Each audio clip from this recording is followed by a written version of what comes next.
Hello, my name is Eder Figueras Proventa, and if a miracle doesn't happen in between, you will get to hear this and see this video. I have been a victim of psychological warfare from a previous employer while I was employed at BPD Spain.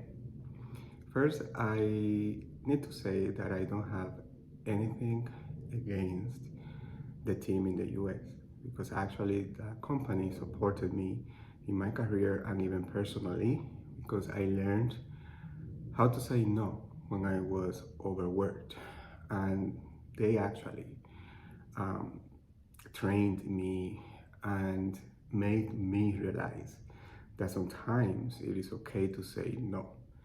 But that was not the case when I moved to Spain and joined PPD team in Madrid.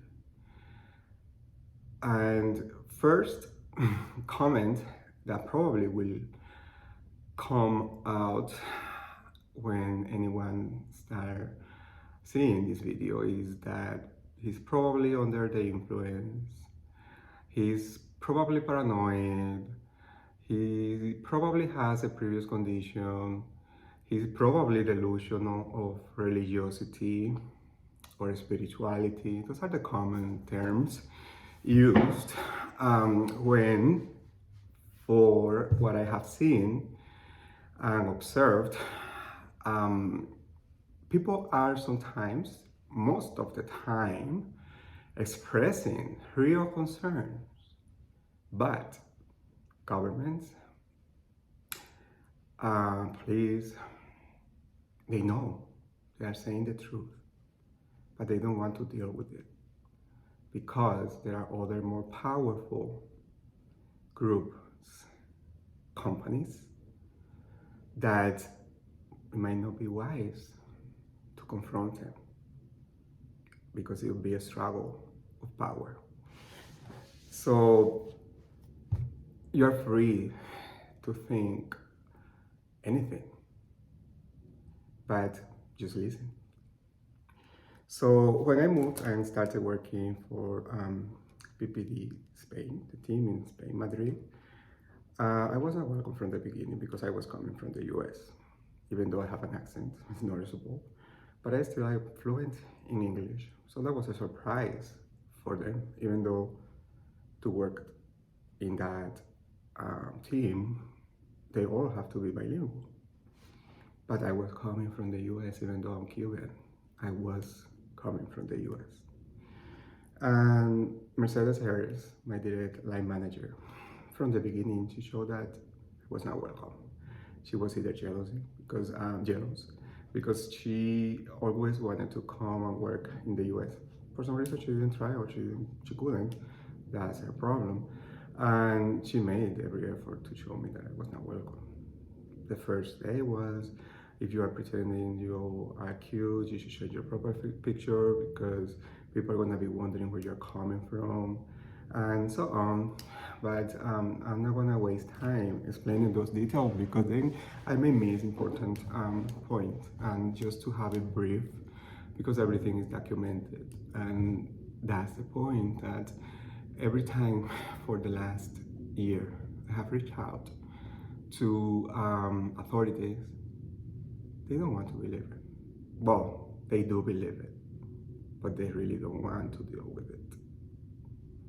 Because who's gonna face, even though the team in Spain operate differently, is part of the same group company that has a profit of $84 billion.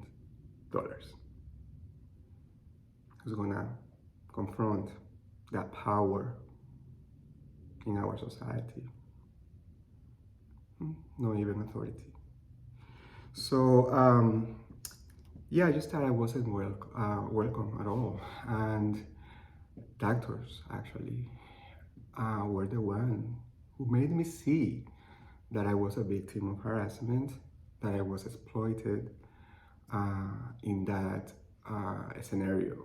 I was overworked. They made me realize Because at the beginning, I thought that it was cultural, that I had to adapt to the team. I did all my efforts to adapt, but it was not enough. I had irrational demands.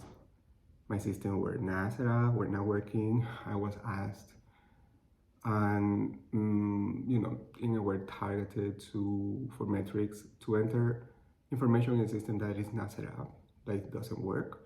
So I was working like 16 hours trying to,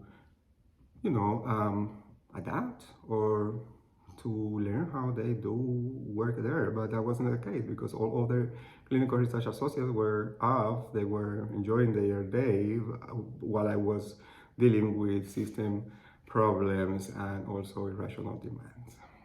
And that continued until I asked them to let me go. There, when an employee asked for resignation to an employer, it's a different process. You have to go to SMAC, which is like the labor office, and the employer has to recognize the improcedence. It means that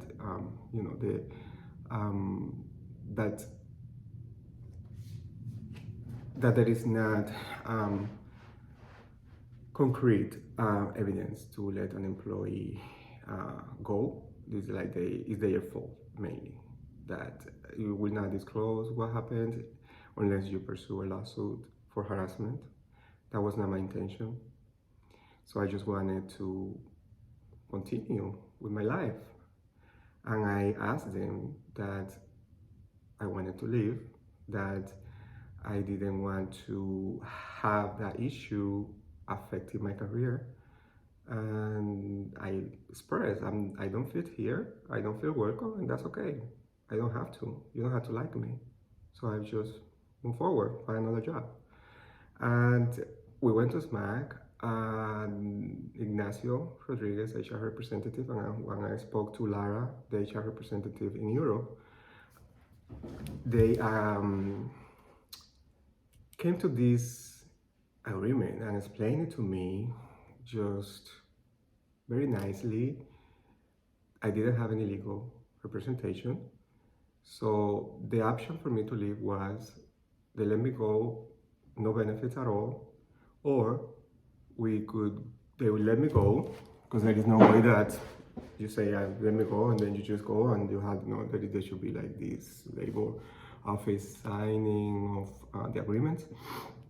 So what they did, it was they explained to me that I will go to SMAC, the labor office, sign that they recognize the improcedence, and then they will compensate me for my time until I find another job with the benefits that I had still that I qualify for, plus the 5,000 euro just for the recognition of the improcedence and the compensation and the agreement that I will not proceed with a lawsuit. That was what they explained to me. I didn't have any legal representation, and I am not a lawyer. So I read over the agreement, and it's standard to not disclose information that is pertinent to the employer, whistleblowing, and I never disclosed any information related to the employer. Of course, I was pissed at Mercedes Jerez because everybody told me that she was a bitch. That was not cultural. And I just expressed that to my closest friend. I mean, you need to have support groups, right? I'm not talking about the employer. I'm talking about a bitch, a person that I'm upset, that I'm pissed off. So that's not disclosing a company-related material or sensitive information. But that's when the harassment and the psychological warfare started. Because then I was prosecuted. I was victim of illegal surveillance, manipulated by them, because then other groups came into the picture. Other groups related in general, not only to say pharmaceuticals, but all pharmaceuticals. And I start noticing coincidental scenarios, comments, start realizing that they had personal information that I spoke to my psychology, because I went to therapy also because of the harassment, and they confirmed it was harassment. And I then decided after I left the company, okay, I'm gonna work on myself. I went to a group of monks called Paulinos and decided, well, maybe I stay with them to do the discernment process. And I was going and joining for like 2 months. So I noticed that they also had information that I disclosed to the monks, Paulinos.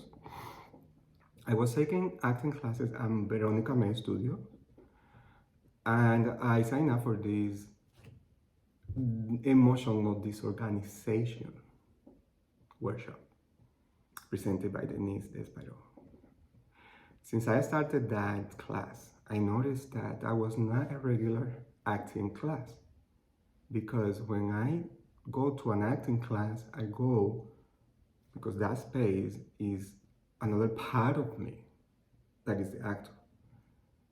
But I started noticing that these workshops were more personal, because the exercises they would present were as if I was in trial and tortured, presenting or being presented personal scenarios.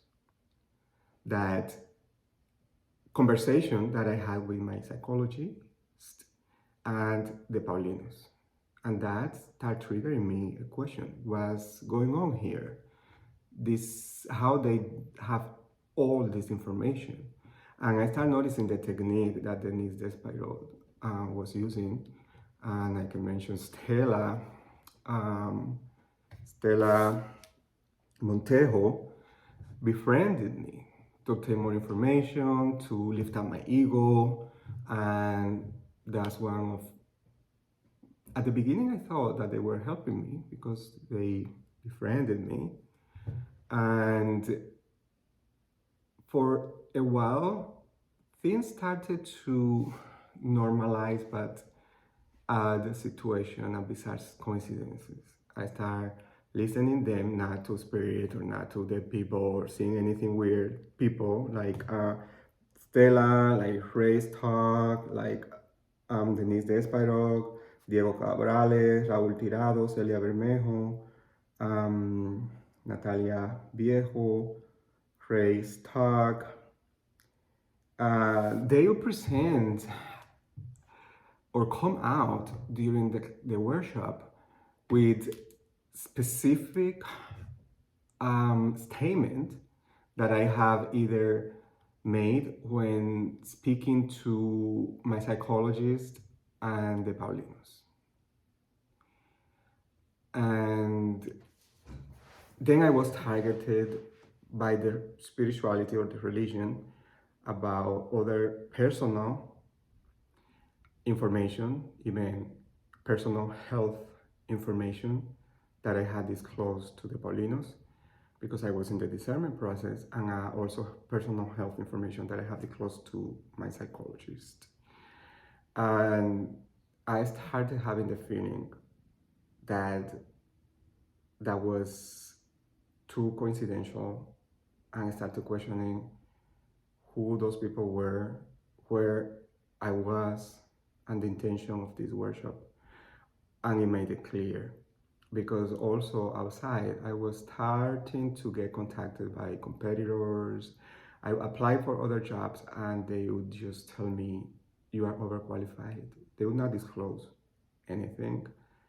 I know even why they consider I was overqualified. Well, yeah, because the positions were lower roles, but I wanted and I was willing to take those positions even with lower pay, because I had made a decision when I moved to Spain to live there. Big mistake. And that continued. I would start getting calls to find out what happened with that team in Spain, PPD team. I will not disclose. I was in general, sometimes just talking to my friend just as a coping mechanism to let go about the irrational, coincidental circumstances that were happening, because who else I could just go and talk to, just a limited friend that I had. At that point, I noticed I only had 3 friends that I could speak, that friendship developed there, because the other ones, they were actually part of the game, like Anolsky, Mengana, Brenda, James, and Brenda, well, she's a Cuban with hair like that and dance at the Lion King there. Brenda, whatever, you know who she is. Anolsky, Mengana, and is what her name? Marwar?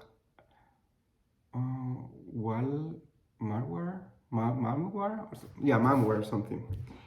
In one comment, he told Norsky that he was going to succeed in what?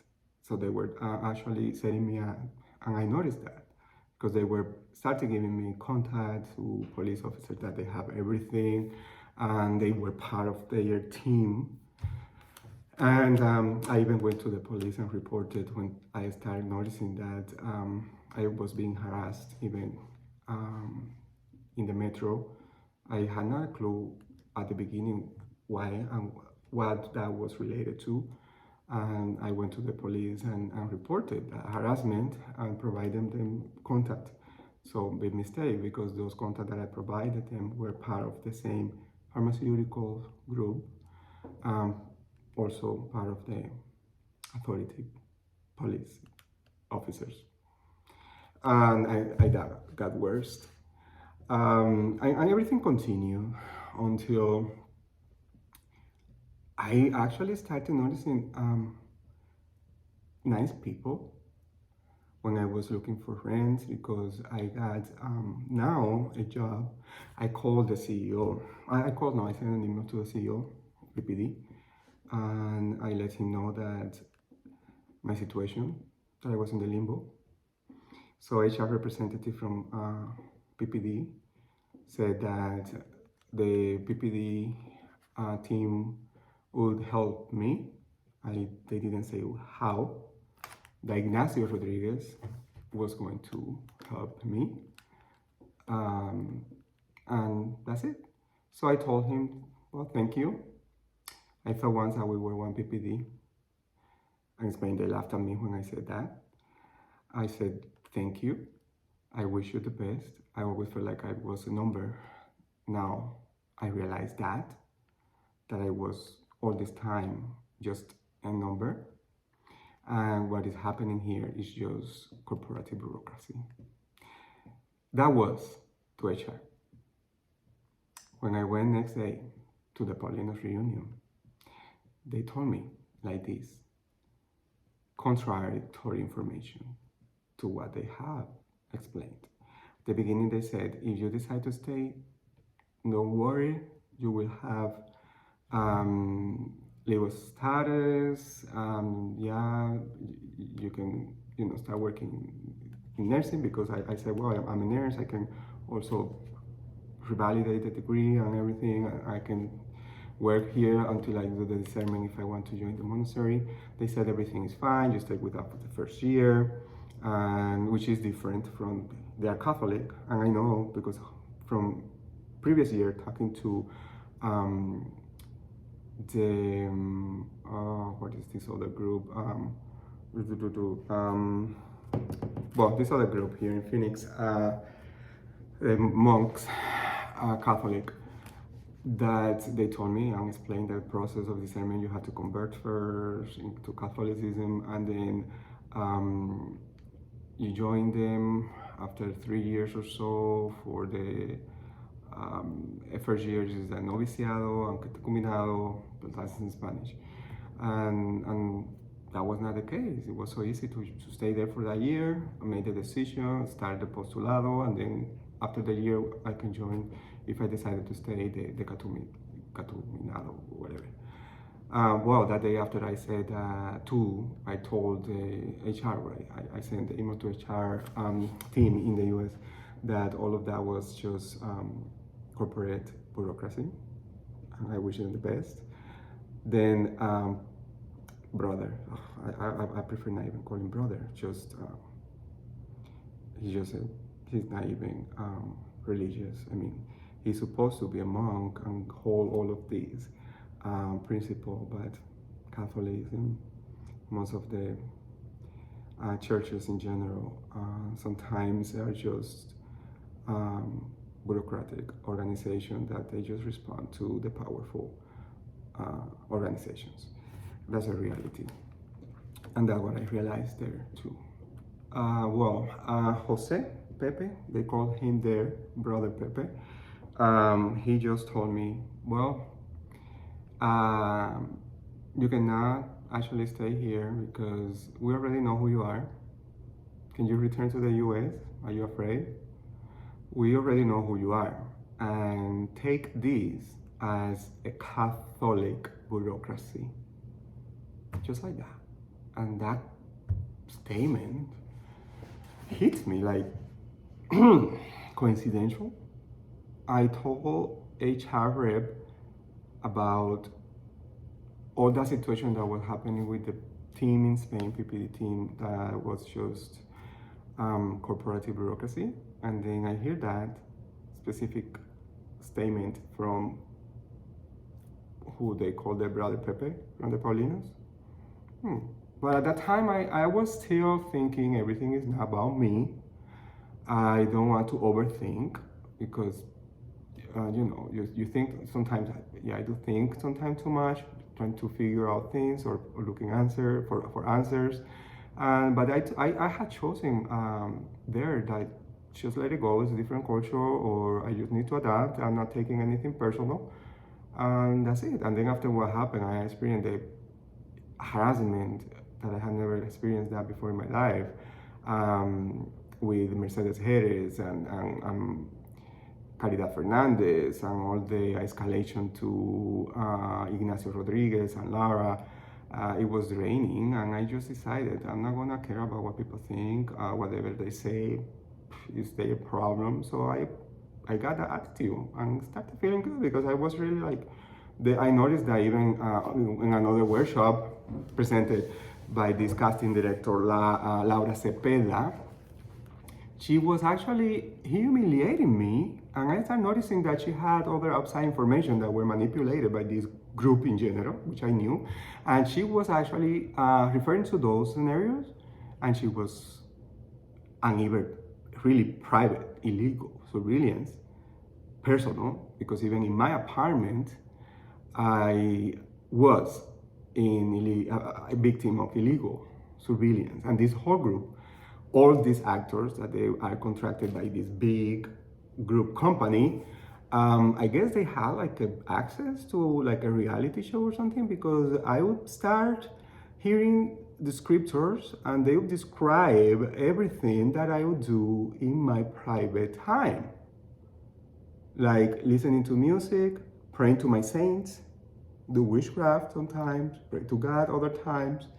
Because I'm not delusional, but I have always, since I'm being a kid, I'm very curious. I have always been curious about spirituality. I have studied, and that's part of me, a part of who I am. So I start observing them and listening to them, making a statement and describing private actions that I do at home, like praying, like dancing. I'm making reference to those, and that also continue increasing my questioning who these people are. And I didn't want to like take all of that at once, because I noticed that I was starting to get a little bit anxious, and I didn't want to even think too much into it. But I started being guarded now. I'm observant. And for some reason, that happened naturally, that I just observed. And sometimes even I noticed I didn't react. I just observed and processed and didn't take it personal, because I had this that everything is not about me. This is maybe coincidental. I don't want to think or feel that I was delusional, that it was anything about spirituality that was because I was not listening to anything or seeing anything that is not there. It was just this big intuition or this feeling that this is not right. There is something going on. Who are these people? And I just start feeling like energy, like around him, like I knew that there was something going on. And that continued for months until I found this then job because Stella was at point making points of, do you want to stay? What if you get a contract? That way something come out that you can work, and will you stay? And I told her, well, I'm leaving on May 1st, but if something comes out, I mean, my original goal was to stay and work here. But she made those comments very, very oddly. And then she also mentioned once to Mary when they were talking about me leaving or returning to the US on May 1st. And Stella told Mary, oh yeah, I understand him because life comes first. And that statement, I didn't take it irrational or delusional or paranoid, but it hit me like, am I in danger? Because always life comes first. So what does she mean by that? I had noticed because there was another instance that this person on Grindr, I cannot say, yeah, I've been on Grindr, contacted me, and he was portraying a police officer, or he might be both, a police officer and part of other groups, and just told me that what was happening to me was because I was very accessible and I was sharing my location. I don't know if he got in trouble because when I went to the police, I presented all of these harassment, cyber harassment. I don't know, like really who he was, but he mentioned that. Then I started noticing that I turned off my location sharing at times. And Denise befriended me as well because Stella told me, oh, talk to Denise because she may recommend you to study theology and psychology at the university, this is the University in Madrid, with this famous psychologist. So I start talking, like text messaging Denise, and just, well, I saw, wow, most of them, they really keep that ego that they don't relate to the student or whatever, but well, yeah, that's nice. And then she was giving me information, obtaining information, but every time that I stopped sharing my location, either Stella sent me a message or Denise would send me a message to know how I was, what I was doing. And that was another hint to start believing that what that person on Grindr told me was true, that I was being tracked. And I went to once at the police that told me, you can go to Leganitos, and if your phone is tapped, the technology department can confirm that. When I went to Leganitos, they didn't care because they knew what was going on. They look at each other like, and they said, oh, don't worry, you are, making an assumption based on what a person portraying a police officer said. But do you have anything to hide? I told them, no, that's why I'm here. I came to report and to get interviewed. I'm taking acting classes. I'm concentrated on that, so that's why I'm here. But that didn't help. The craziness went even above. I name it craziness because I mean it's irrational. I use that word a lot. Since people think I'm crazy, well, why not to use that word as part of me? And well, then on other occasions also during the session with Denise Despiro, I was questioned where I was from, but it, it was the emotional disorganization. Now I know that is warfare, psychological warfare tactics, because during classes they lift me up. And I start noticing this is not regular acting class. I don't know this technique, but this doesn't look like an acting class. This looks like torture. They will lift me up and then they will break me down. They will lift me up, they will break me down. Even outside in the chat. They will say things to trigger my anxiety or to have me reply to comments they made about religion. I started noticing that trend to have me also outside with emotional imbalance. Like they will say things once nicely in support of religion, and other times, even Stella once, or Denise said one thing today, Franciscan, because that what they knew that I had spoken with the Franciscan here in Phoenix. She said that she was doing this workshop at the Franciscan, that we could go, that I could go, this religion or whatever, and she was studying Kabbalah, and that she was getting me introduced to Kabbalah, and all of that really to distract me from the main connection to the team in PPD. And of course, when I have spoken with authorities here, even equal employment opportunity, I know they know that is true, but they know that will they be able to stand against an $84 billion group company? So they just think that there are assumptions because they didn't see the connection between Denise Despairo's main studios and this group to PPD. For this last year, that has also been my question. Who were they? How all of this is connected? Because I continue here after I came back and started working for Seniors Health. I started being presented scenarios so similar to what happened in Spain. And I came back with PTSD. I was on a leave under the ADA accommodation because I went to treatment for PTSD because the last part of the workshop was very severe. Then I realized at that point that it was real. And I explained that in a little bit. And as seniors, they will present similar scenario that happened the time that I was in PPD Spain, like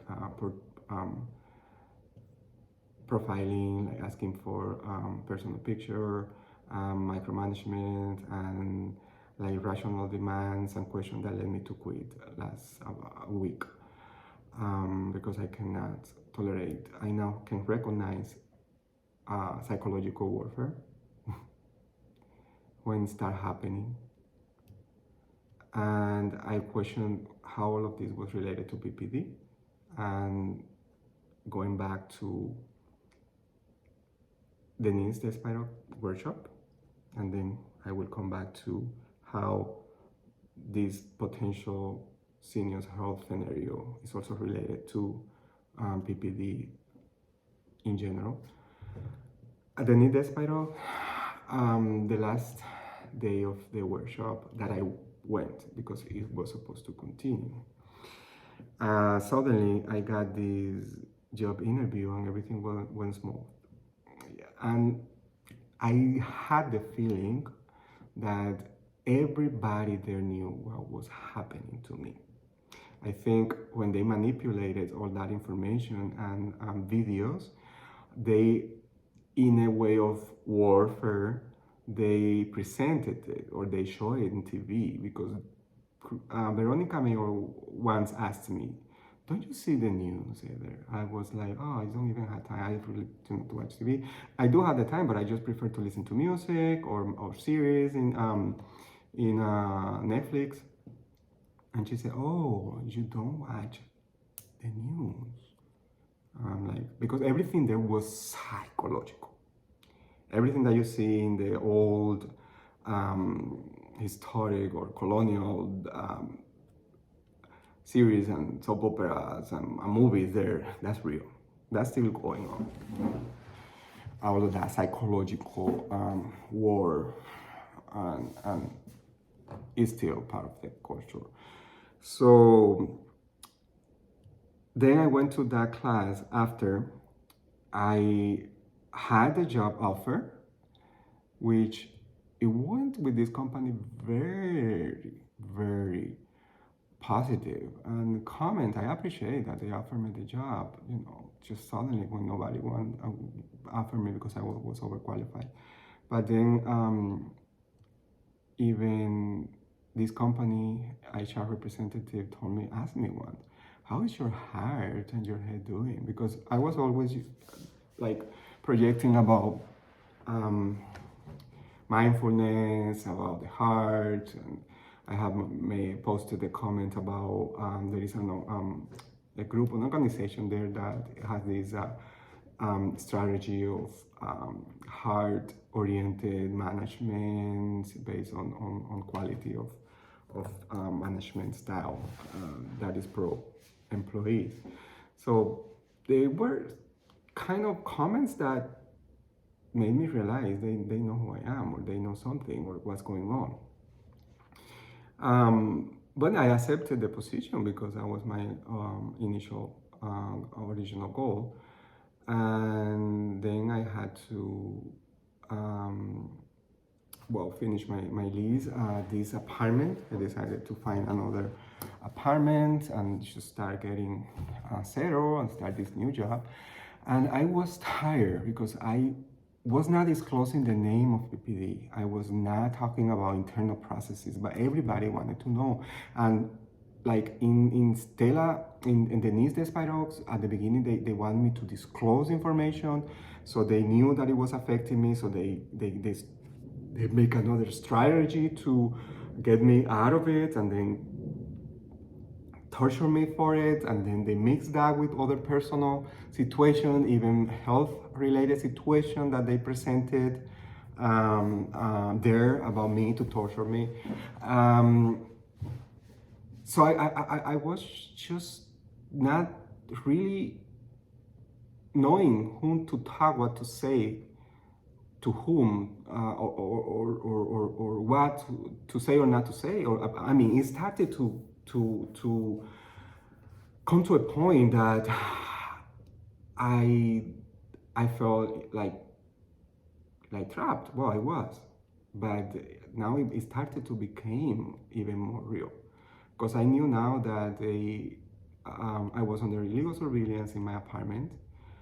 They made it clear during the Denise the Spiral workshop, very clear that yes, I was, because they even mentioned like that, where do you keep your keys when you go to sleep? And then this person, Azafata, that's her email, that supposedly was I have met her husband. She was the owner of the apartment, but her husband and his daughter, they were so nice, so supportive. Oh, hombre, oh yeah, vente para acá, el apartamento decorado. I mean, in Spanish, not what they say, but in English, it would be like, oh yes, this is the apartment for you. We decorated it, renovated it. Don't worry, call us, blah. So then they told me that I need to send this information to get approval from Azafata to review it, because of the contract, my pay stub, and everything. And I had all the documents required. The contract that I had with the new job, the pay stub, the last pay stub, and proof of income. And that's mainly, and the money for the deposit, everything. And then Azafata, I had her name somewhere, and she said everything was okay. We could sign. So we were going to sign the contract like on Friday, and then she said, "Well, everything is fine. Let's meet on next week on Wednesday, but then on Tuesday I will send you everything. So after she said on Friday that everything was okay, that we were just going to sign the contract. Tuesday morning, that Tuesday evening, Denise the Spirox workshop second part was starting. In the morning, Azafata asked me, after everything was perfectly set to sign the lease to the apartment, she asked me, I noticed your information and you stopped working for a previous employer, not even mention the name, about 2 months ago. What happened? And I was, oh my God, I'm tired of this question. Is that relevant when I have a new contract? That I have the proof of a permanent position, which is rare, even for citizens there, to have a permanent contract. That's another triggering reality for them to trigger their jealousy and their envy and their hatred towards the whole world, big towards the US and people who come from the US. So I question, was this related if everything else is, is what the requirement is? So I didn't know what to say or what not to say. They were so nice, her husband and like family. Oh yes, we know like everything. You are here by yourself, and I'm a doctor. Oh, you have this background in medical school, and then you do research. Oh yeah, which I suspect that he was part of. Well, he's part of the PPD group. And I just say, not mentioning PPD names, not mentioning any internal processes, not selling any information, not anything. I said, because there is a reality. Harassment is a reality there. So I just said, I couldn't handle the situation at work, the harassment in general, and I just left. But I have this new job, and that's it. That's why I was not working for these last 2 months, because I was taking these classes and looking for other job, and now I have this job. She said, well, I cannot lease the apartment to you. Right when she said that, this doesn't make sense. So Denise the Spiral Workshop chat started being busy.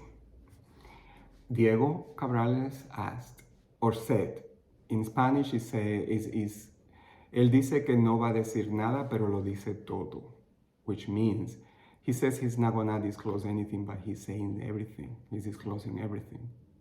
And I'm like, who? Because I'm the only one that is not answering, and I'm part of this group. Whom are they talking about? Me. Because that was behind the scene. They all were part of the same group to see to what extent I was supposedly for them disclosing information, what is not. And by the contract or the compromise agreement that I had signed, it didn't mention not to talk to anybody about, if you have a personal issue with someone, like I got upset at this person, and I even mentioned names or company name or anything, but there you had to shut your mouth because they killed you or they made you disappear. But Denise and Stella knew that I had talked to the embassy, the US embassy. So that was another level that they knew that they had to be even more careful. So then I didn't understand that chat, because then Denise started saying, oh yes, that's part of my training, chaos, disbalance, and then Diego, boy, we're gonna continue with the same tactics from the previous trainings. And she's like, yes, of course. And God bless us. Ha ha ha ha. And everybody started laughing when she's being like studying Kabbalah and going to meet with the Franciscans. So I sent that text message to one of my trusted, I make more trustful friendship with, and I asked, is it me or this is weird? And they told me, it's not you. These people are crazy. Who are they? What's that? So when I went there that day, they were very open about their intentions. Torturing me, that I was not asking for forgiveness because what happened with PPD, that they now were more aggressive about presenting everything that they had recorded, the conversation with the psychologist, with the Paulinos, my health history. It was an exercise because then when I went to the class, I turned off my location. Stella made a point during the exercise to ask me directly and disorganized, who brought you here?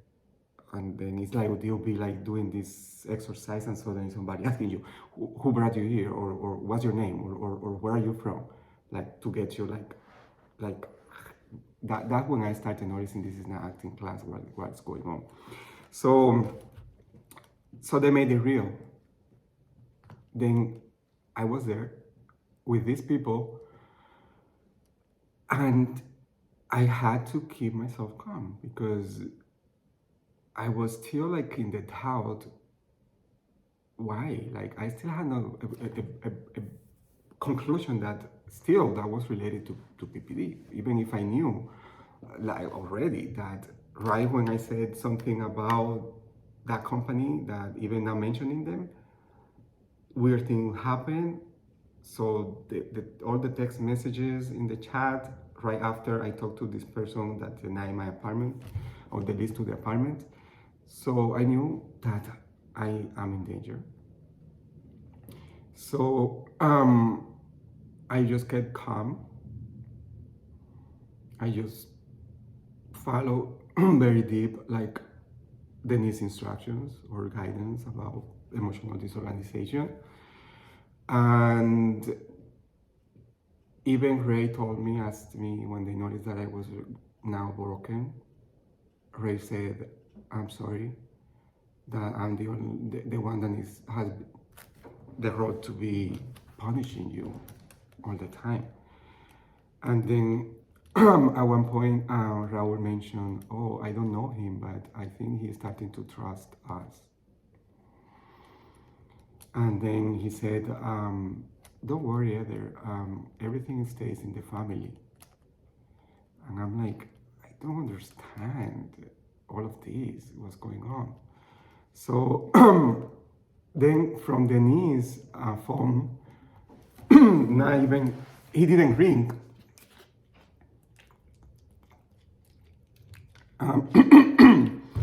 He didn't ring, just someone started talking.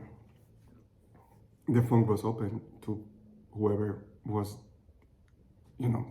behind, like recording or listening to all of this. And then she noticed that, and then she said, "Oh, is a person, another actress and a student. I need to take this call." But the phone never rang. It's just suddenly someone talking off the phone. And also in another part, that day, there was this exercise that we had to choose our friend from childhood or something, and I chose Ray, the one that been torturing me all along. And then he said to Denise, I don't think that I could be his best friend. And I questioned him, well, if this is not made up and it's an acting class, why can't you be my childhood friend?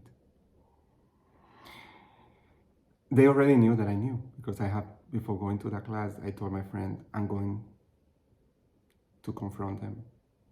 Because at that point, I didn't have, it was this inner, I don't know, force that made me strong, even though I was getting broken down. And then Denise told, right, you made a mistake. because Ray said, "Oh, I think I thought too much or something," and then he said, "Yeah, you made a big mistake," and then I told him, "Yeah, he did." Looking at the straight, and then he's like, "Wow, there come viene hoy a todas, por a todas," es como like he's coming today for like all. And then also, and another part made it clear that Ray was frustrated because they knew that I now know, and then he made a comment, and I said, "Yeah, you are emotional disorganized." And also Diego Cabrales. That's why it was really heartbroken for me, because I thought they were helping me somehow for the longest, because they befriended me, and it had for me to accept that someone that is trying in a way help you is really not. It's actually setting you up for something. Diego said he doesn't let himself, or he doesn't accept help, or he's not allowing to be helped, or like, yeah, like, no se deja ayudar, like he doesn't let no one to help him. But I'm like, who's helping me by torturing me? I don't understand. Then Celia said, well, not everybody is ready for it. And I'm ready for what? And then from before, whom I need to ask for forgiveness. So all of that, I mean, for this last year, I was there still. That I went on PTSD, treatment. I got better, but still, I couldn't have everything clear until this instance that happened with Senior's Health, that it was too similar to what I experienced during the time that I was at PPD, and all of these after I finished working with them, that I started noticing trends about irrational demands. I cannot enter dates in a system that is not set up. I cannot be targeted for when I have another tracker that I can show, but you are not going to read my emails, and then what projection for June or May when I don't have any job that you have given me or studies that I can project travel days for June or for May and June. If you haven't given me that job, how am I gonna make projection out of something that is not real?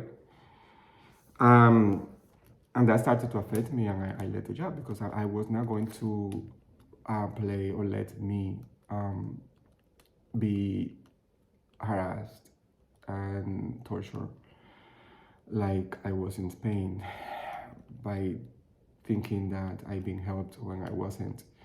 So then I realized, because I went back to read that compromised agreement that I signed, Ignacio was clear to tell me when we went to SMAC, in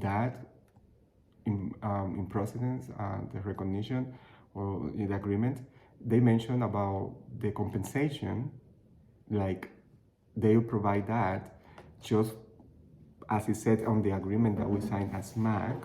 He didn't mention the compromise agreement that he said that it was between me and them. So he stated on SMAC that it was compensation for the precedence and the time, and for me not to sue them because of harassment. And he asked me not to show this other compromise agreement, because that was between me and the employer and them. So I didn't mention that when I went to SMAC, because I mean, as they explained to me, it was just like in general not to sue them, or I was not pursuing that. And they were, the €5,000 was compensation for the precedence and the benefits, for that I have accrued, and until the terms, like not alimony, but oh, yeah, compensation, work compensation. So I then, when this happened 2 weeks ago, I still had that question. I read in detail the compromise agreement, like I didn't have legal representation, and the way I was presented to by Ignacio and Lara, and I have all of the documentation, and that's what the thing that I get the point to see the big picture. So I start Googling terms about group company, because by this compromise agreement, actually, they had me sign something without legal representation for me to renounce for my right to work for any PPD group company, which is not specific, but even Syneos is not part of their group company. Most of these pharmaceuticals, they use their services, and I contacted Alan Tyler. He said that I'm making a big assumption. But then, what is this related to? What I'm experiencing now with Syneos. When I read that contract, then all my fears, everything went away, and my doubt, because it's really now clear for me that based on this compromise agreement and how in depth this agreement is, that I was set up to sign because I didn't have legal representation, is actually limiting my job, my career in the pharmaceutical industry. Because what is a group company? Syneos is not part of PPD group company, even though they share sometimes labs and they work, but this other company have $84 billion in revenue. It's a big company, and all of these coincidental circumstances, PPD coming up also internally at Syneos, that there is not clear fact of why this has happened, and then it made clear that Denise Despairoux was hired by PPD, or they are part of. I mean, everybody kind of have reference of each other. I think one of them, probably Diego's father, is related to PPD, or one of the group companies of PPD in Spain. And also, I think Ray may have been related to what happened with the police officer, or related to Mercedes Jerez somehow. Who knows? Well, I think I know, because Mercedes mentioned that she was meeting, I don't know, meeting this new guy. Whatever the case is that they, that's what they do. Because once I was returning, because that weird scenarios continue happening even after I came back to the US. When I was traveling once to, I was traveling back, and at the airport, I mentioned something on Instagram that I deleted it, because, like I say, I've been getting this vibe of what's going on. So I mentioned this, and I was sitting next to this person, this guy, that he looked like he worked for pharmaceutical. He does. I'm not sure if for PPD or Syneos, but he started staring at me angry and talking on the phone, saying, well, he may be an angel, but he had the devil on his shoulder, and looking at me like, because I have posted something that if no one knew about this, they would say it's a post. But whoever knew about PPD, Spain, harassment, psychological warfare, they would know that it was about them. So this man, staring at me angry, told this person on the phone, can't he understand that that's the way people made a living too? And I'm like, oh, so I need to understand that Denise Despairoux and these people, they're hired and that's their job, but I need to understand them, but not that I've been tortured, that I'm being psychological manipulated, abused, but I need to understand that that's their job, to torture. What a big group company, right? That they are supposed to be pro-health. So those were other instances that I have experienced after I returned. And then this with my former employer, Seniors Health. When I read that compromise agreement, it made everything clear. Psychological warfare tactics, because there in Spain, that's their way of doing. Nobody can directly to talk to you. Communication, they go this way to manipulate. That's a reality, still a reality there. They prefer to have the person a prey for their advantage. Straight communication, they prefer to manipulate, so then you are part of them. So then they know if they can control you or not. If they cannot control you, you cannot be part of this. So that compromise agreement made clear, because and even Alan Tarley said he doesn't know all of this background, but just from reading it, he said that it's a big assumption, and that's the way. I even asked him directly questions about what is harassment at the workplace. I presented him with these scenarios that is clear from the Equal Employment Opportunity Commission, and what is considered harassment, what is considered psychological abuse, what is considered psychological warfare tactics. He didn't answer to that question. Either whoever is behind this knows what's going on, but I'm tired of dealing with it. I'm tired of reaching out to people, authorities, and like I say, this happens, and not only in this scenario, but sometimes when people report real situations, but they can be very controversial, contradictory to what we have been presented or made believe. It's easy for group companies, powerful group companies, authorities, to make people believe that the person is delusional, that the person is under any influence, or the person has a pre-existing condition that is not capable, and that's the reality. And this is the reality of what I have experienced since I moved to Spain in August 2020 to work for PPD Spain.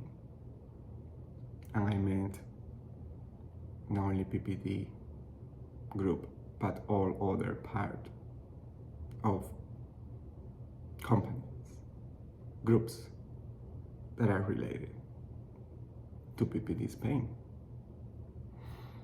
And I'm still dealing with this. And to be honest, I came to a point to make this recording because if it's my career affected in the industry, well, my mistake for not reading or not understanding the legal aspect of not being explained that I needed legal representation for this compromise agreement to be valid, even though Alan Tyler is not saying that. By labor, when a compromise agreement is signed and the person signing didn't receive legal representation, the compromise agreement is not valid. But even the lawyers, don't tell you the truth sometimes. So my mistake for trusting, I recognize that. And if I'm up to not to continue working in the pharmaceutical industry, well, I will find something else to do. But it will be out. This is my truth. It is a reality. And this is how we live in this world. Thank you.